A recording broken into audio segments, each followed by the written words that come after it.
இன்றைக்கு நாம் தியானிக்க போகின்ற அப்போஸ்தலர் 20ஆம் அதிகாரம் மிக மிக முக்கியமான ஒரு பகுதி. அப்போஸ்தலனாகிய பவுலை யாருக்கெல்லாம் பிடிக்குமோ அவங்களுக்கெல்லாம் இந்த அதிகாரத்தை பிடிக்கும். இந்த அதிகாரத்தை பற்றி பேசுவது என்றால் எனக்கு இருக்கிற நேரம் பத்துமா என்பது எனக்கு தெரியவில்லை. ஏன் இந்த அதிகாரத்தை இன்றைக்கு நாம் முறையாக வாசித்தோம் என்றால், நீங்கள் எத்தனை பேர் வேத பகுதியை வாசித்துட்டு வர்றீங்கன்னு எனக்கு தெரியலை. அதனால் இன்றைக்கு இந்த பகுதியை நீங்கள் படித்து விட்டு வந்திருந்தால் நான் வேகமாய் போகிற பொழுது இது உங்களுக்கு புரியும். ஏன் இது முக்கியமான பகுதி என்று நான் சொல்லுகிறேன் என்பதற்கு முதல் காரணத்தை சொல்லுகிறேன். ஆதி நாட்களிலே ஆண்டவர் உலகத்தை படைத்து 6 நாள் உலகத்தை படைத்து 7வது நாள் ஓய்ந்திருந்தார். யூதர்கள் பாரம்பரியமாக 7வது நாளை ஓய்வு நாளாக வைத்திருந்தார்கள். 7வது நாள் ஓய்வு நாள் என்றால் சனிக்கிழமையை அவர்கள் ஓய்வு நாளாக அனுசரித்தார்கள். இன்றைக்கும் இஸ்ரேல் தேசத்துக்கு நீங்கள் போவீர்கள் என்றால் வெள்ளிக்கிழமை இரவு ஆரம்பித்து சனிக்கிழமை மாலை வரை சாபத் டே என்று சொல்லுவார்கள். அந்த சனிக்கிழமை 7வது நாள் அவர்களுக்கு சாபத் டே. அது ஏன் இரவு ஆரம்பிக்கிறது என்றால், ஆதியாகமம் 1ஆம் அதிகாரங்களை படிப்பீர்கள் என்றால் இரவும் பகலுமாகி ஒரு நாள் ஆயிற்று, 1ஆம் நாள் ஆயிற்று. அப்போ நியமத்தின்படி இரவும் பகலும் ஒரு நாளாக மாறுகிற ஒரு நியமம். ஆகவே அதை யூதர்கள் அப்படியே பின்பற்றுகிறார்கள். 7வது நாள் ஓய்வு நாள். இந்த அப்போஸ்தலர் 20ஆம் அதிகாரத்தில் நான் உங்களுக்கு ஏற்கனவே சொன்னேன், அப்போஸ்தலர் நடபடியில் நடக்கிற காரியங்கள் எல்லாமே ஆதி சபையிலே, முதல் சபையிலே நடைபெற்ற அற்புதமான காரியங்கள். இன்றைக்கு நம்முடைய சபையில நாம் பின்பற்ற அநேக காரியங்கள் அந்த சபையிலே உருவாக்கப்பட்ட காரியங்கள், அந்த முதல் நூற்றாண்டிலிருந்து ஆதி திருச்சபையிலே உருவாக்கப்பட்ட காரியங்கள் என்பதைத்தான் நாம் படிக்கும்படி பரிசுத்த ஆவியானவர் நமக்கு உதவி செய்கிறார். அதன் அடிப்படையில் இந்த அப்போஸ்தலர் 20ஆம் அதிகாரத்தில் தான் இந்த கர்த்தருடைய நாள் என்பது ஞாயிற்றுக்கிழமையிலே நடத்தப்படுகிறது. ஞாயிற்றுக்கிழமையில அது நடத்தப்படுகிறது. இங்கே அதற்கு ஆதாரமாக ஒரு வசனம் இருக்கிறது. ஞாயிற்றுக்கிழமை ஆராதனை எப்படி நடக்க வேண்டும் என்பதும் இங்கே இருக்கிறது. ஆகவே இதை முதலாவது உங்களுக்கு நான் காண்பித்து கொடுக்க விரும்புகிறேன். 20ஆம் அதிகாரம் 7ஆம் வசனத்தை ஒரு வாசியுங்கள். வாரத்தின் முதல் நாளிலே அப்பம் விற்கும்படி சீஷர்கள் கூடி வந்திருக்கையில் போதும். இங்கே வாரத்தின் முதல் நாளிலே கூடி வருகிற ஒரு காரியம். இது எங்க நடக்குன்னா துரோவா பட்டணத்தில் நடக்கிறது. எப்போ இது நடக்குது என்றால், அப்போஸ்தலனாகிய பவுல் தன்னுடைய 3ஆம் மிஷனரி பயணத்தில் எருசலேமை நோக்கி செல்ல விரும்புகிறார். எருசலேமுக்கு செல்ல விரும்புகிற பவுல், எருசலேமிலே பஞ்சம் உண்டாயிருக்கிறது, எருசலேமிலே பஞ்சம் உண்டாயிருக்கிறது, திருச்சபை துன்புறுகிறது என்பதை கேள்விப்படுகிற பவுல் எருசலேமுக்கு உபகாரங்களை கொண்டு செல்ல விரும்புகிறார்.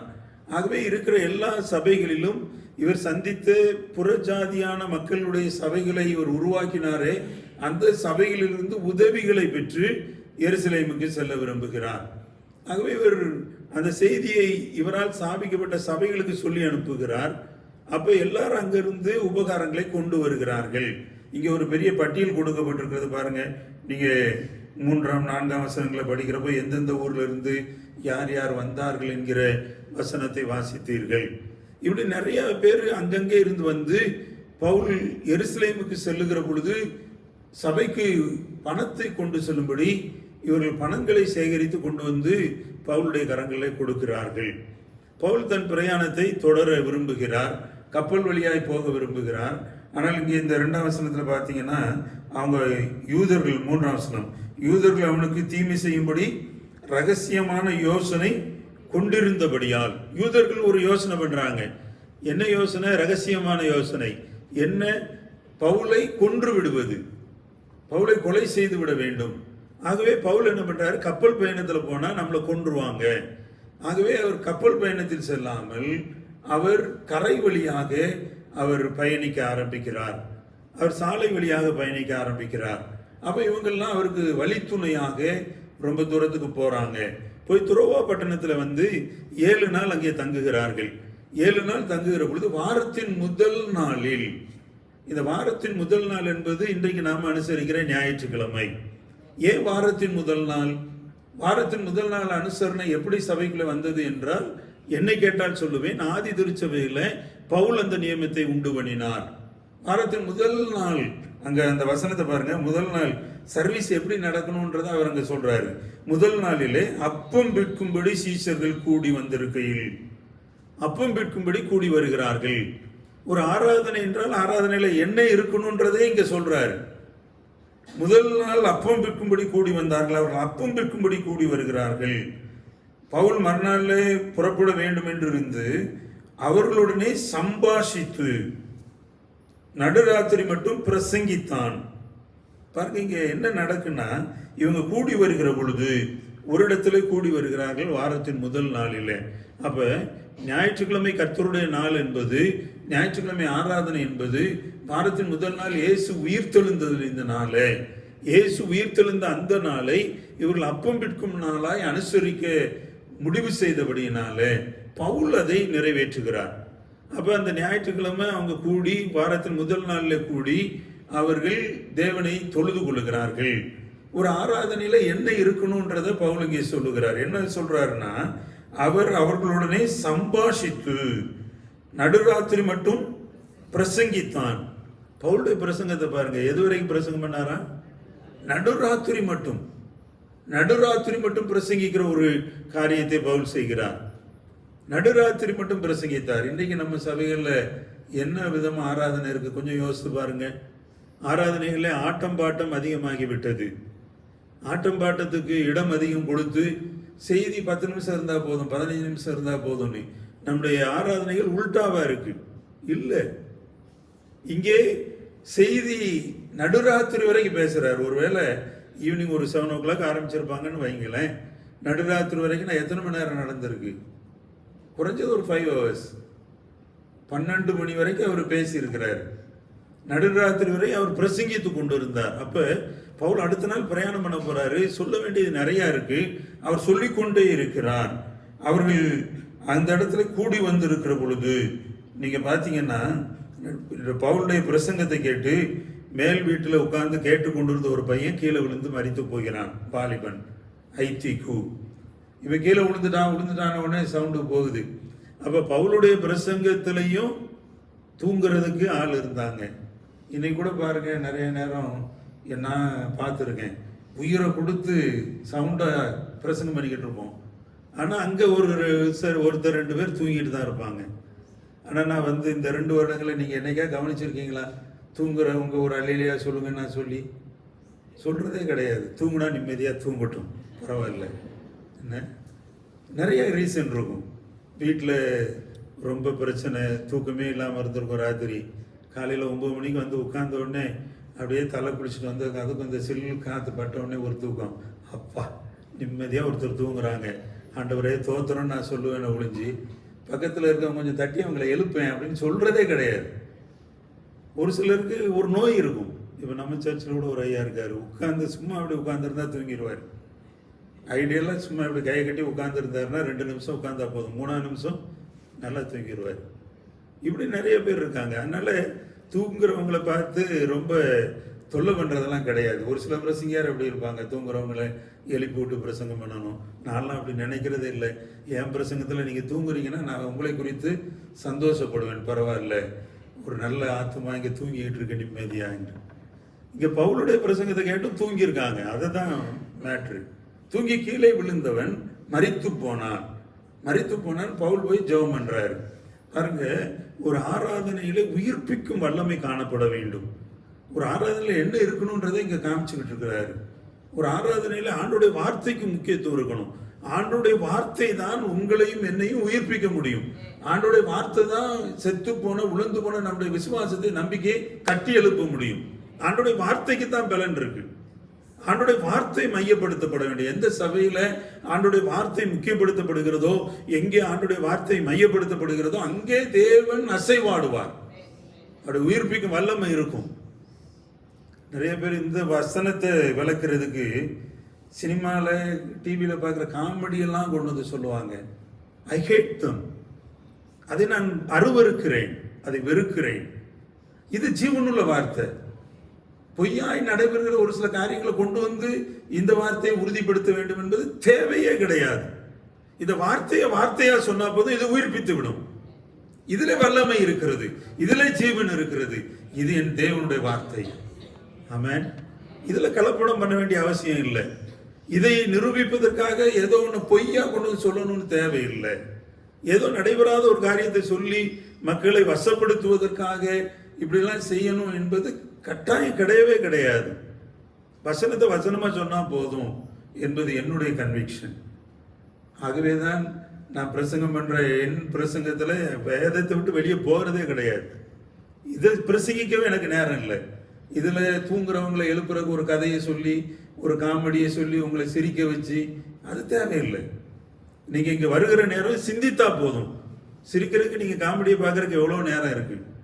நீங்க இங்க வந்து ஆண்டோடைய வார்த்தையை தியானித்தா போதும். பெரையா திருச்சபையார் நட்பெயரை பெற்றாங்களே, எப்படி ஆண்டோடைய வசனத்தை தியானித்து கொண்டு இருந்தாங்க.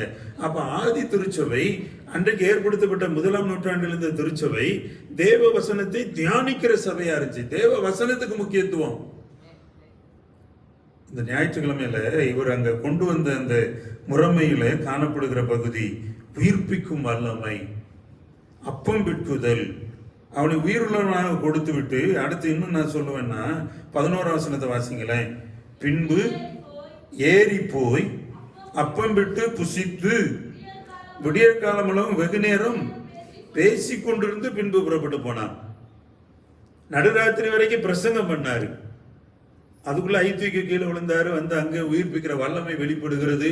வல்லமையிலே உயிர் பெற்ற ஐத்துக்கையும் கூப்பிட்டுட்டு மேலே போய் உட்கார்ந்து அப்பம் பிற்குதலை செய்துவிட்டு அது விடிய காலம் மட்டும் பேசி கொண்டு இருந்தான். ஆண்டவர் செய்த அற்புதங்களை பற்றி பேசி கொண்டு இருக்கிறார். விடிய காலம் மட்டும் ஒரு ஐக்கியம், ஒரு ஒன்றிணைந்த உணர்வு.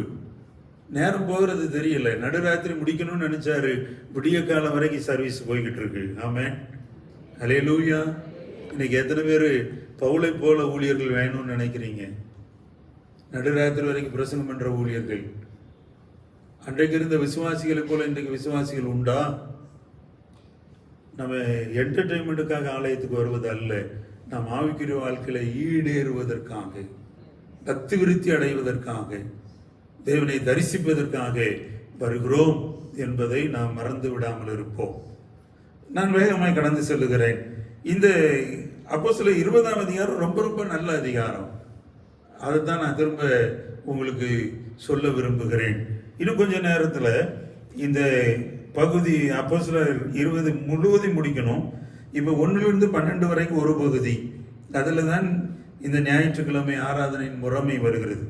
13ஆம் வசனத்திலிருந்து 38ஆம் வசனம் வரைக்கும் படிச்சிங்கன்னா அது இன்னும் ஒரு பகுதி. அந்த பகுதியில் 3 பகுதியாக அதை நான் பிரிக்கிறேன். முதல் பகுதி பவுலினுடைய சாட்சி. 18ஆம் வசனத்திலிருந்து 24ஆம் வசனம் வரைக்கும் பவுல் சாட்சியாக ஒரு சில காரியங்களை சொல்லுகிறார். அடுத்து எபேசுவின் மூப்பர்களுக்கு பவுல் கொடுக்கிற கட்டளை, 20ஆம் அதிகாரம் 25லிருந்து 32 வரைக்கும். மூன்றாவதாக பவுலுடைய ஜெபம், 20ஆம் அதிகாரம் 36லிருந்து 38 வரைக்கும். இதை நீங்கள் குடித்து வைத்து வீட்டில் போய் பார்த்துக்கோங்க. எனக்கு இருக்கிற நேரத்தில் கொஞ்சம் நான் இதை சம்மரைஸ் பண்ணிடுறேன். பவுல் இப்பொழுது எருசலேம் நோக்கி போகிறார். எருசலேம் நோக்கி போகிறப்போ பவுலுக்கு என்ன ஒரு உணர்வு வருகிறது என்றால், தான் திரும்பி வர மாட்டேன், போறேன், அப்படியே மரித்து விடுவேன், அப்படியே ஊழியத்தின் நாட்கள் நிறைவேறப் போகிறது என்கிற எண்ணம் பவுலுக்குள் வருகிறது. ஆகவே பவுல் எல்லா சபைக்கும் சொல்லி அனுப்புறாரு, நான் எருசலேமுக்கு போக போறேன், எருசலேம் சபை துன்பப்படுது, கொஞ்சம் உபகாரம் செய்யுங்க. பாருங்க, இன்றைக்கு கூட ஒரு சில நேரங்களில் ஒரு சில கஷ்டப்படுகிறவர்களுக்கு உதவி செய்ய வேண்டும் என்று நான் சொல்லுகிற பொழுது எனக்கு அறிமுகமான பலர் முன்வந்து உதவி செய்வார்கள். நான் இருந்த சபைகளிலே அல்லது எங்களை தொடர்ந்து வருகிற ஒரு சில விசுவாசிகள், எங்களிடத்தில் ஜெபிக்க உதவி கேட்கிறவர்கள், இந்த செய்திகளை அவர்கள் பார்க்கிற பொழுது, கேள்விப்படுகிற பொழுது, ஓ ஐயா இந்த உதவியை கேட்டிருக்காரு, இதை நம்ம செய்யணும், ஒரு சபைக்கு கதவு போடணும், ஒரு சபை கட்டப்பட வேண்டும், ஒரு பிள்ளைக்கு காரியம் செய்யணும், ஒரு சில பிள்ளைகளுடைய திருமணத்திற்கு என்னோடு இருந்தவர்கள் உதவியாக இருந்திருக்கிறார்கள். நான் சமீபத்தில் ஒரு டிசம்பர் மாதத்தில் ஒரு தேவை என்று சொல்லி ஒரு சின்ன வாட்ஸ்அப் மெசேஜ் எனக்கு என்னோட இருக்க ஜெப பங்காளர்களுக்கு அனுப்பினேன். முதல் நாள் ரெஸ்பாண்ட் பண்ணது யார் தெரியுமா உங்களுக்கு? என்னுடைய மகள். டாடி இதுக்கு போட்டிருக்கீங்களா, அதுக்கு எவ்வளோ வேணும், நான் இவ்வளோ கொடுக்குறேன் என்று முன் வந்தார். அடுத்து என் மகன். என் பிள்ளைங்க தான் அதற்கு முதலாவது முன் வந்து காரியங்களை கொடுத்தவர்கள். அதன் பிறகு அநேகர் கொடுத்தார்கள். அதை சேர்த்து நானும் அம்மாவும் போய் ஒருத்தருக்கு உதவி பண்ணோம். நாங்கள் இதை செய்கிறோம் அதை செய்கிறோன்னு பப்ளிசிட்டி பண்ணுறதே கிடையாது. ஆனால் ஆண்டவர் தருகிற ஊழியத்தை செய்து கொண்டே இருக்கிறோம். இதைத்தான் பவுல் அங்கு செய்கிறாரு. ஏன் இதை செய்கிறோம்னா, பவுல் அன்னைக்கு திருச்சபை நடத்தி கொண்டிருந்த பொழுது எல்லா புற இனத்து மக்கள் மத்தியிலிருந்து காணிக்கைகளை வசூல் பண்ணி எருசலேமை கொண்டு போறாரு. எருசலேமின் தான் தலைமை பீடம். எருசலேம் யூதர்கள் நிறைந்த இடம். பாருங்க, புற இனத்தவர் காணிக்கை கொடுத்து எருசலேமின் தேவை சந்திக்கப்படுகிறது. அப்படி போகிற வழியில எபேசுடைய மூப்பர்களை கூப்பிடுறாரு. ஏன் எபேசுடைய மூப்பர்னா, எபேசு பட்டணத்துல தான் ரொம்ப நாள் இருந்து இவர் ஊழியம் செஞ்சார். ஆகவே எபேசு மூப்பர்களை ஸ்பெஷலா கூப்பிட்டு பேசுறாரு.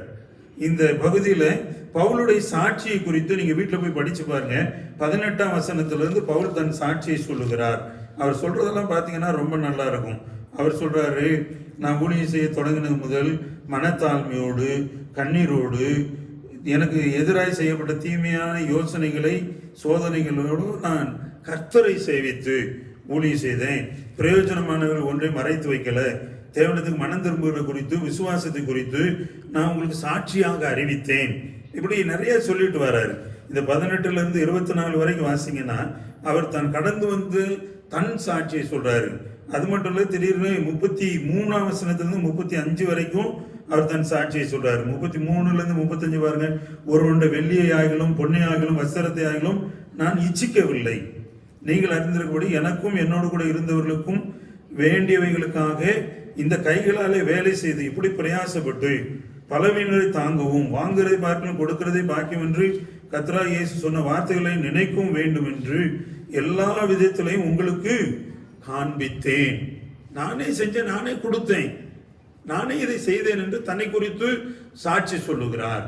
பவுலுடைய சாட்சி இது. மூப்பர்களை அழைத்து ஒரு செலக்டிவ் குரூப்பை அழைச்சி சொல்றாரு. எல்லா சபையிலிருந்து மூப்பர்கள் வந்திருக்கிற நேரம் தன்னை குறித்த சாட்சியை பவுல் சொல்லுகிறார்.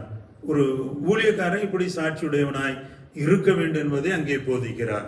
இந்த சாட்சி ரொம்ப முக்கியமான ஒன்று. ஆண்டவருக்கு கொடுப்பது, ஆண்டவருடைய காரியங்களை பிரசங்கிப்பது, போதிப்பது ரொம்ப ரொம்ப அவசியமான ஒன்று என்று இங்கே நாம் கற்றுக்கொள்ள முடிகிறது. இதுல பவுலுடைய ரொம்ப ஹைலைட்டான வசனம் வந்து 24ஆம் வசனம். 24ஆம் வசனத்தில் அவர் என்ன சொல்றாரு?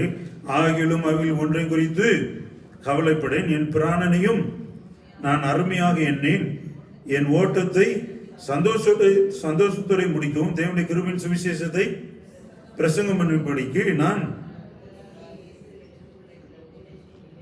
ஊழியத்தை நிறைவேற்றவுமே விரும்புகிறேன். பாருங்க, இந்த வசனம் ரொம்ப அருமையான வசனம். எனக்கு இந்த வசனம் ரொம்ப பிடிக்கும்.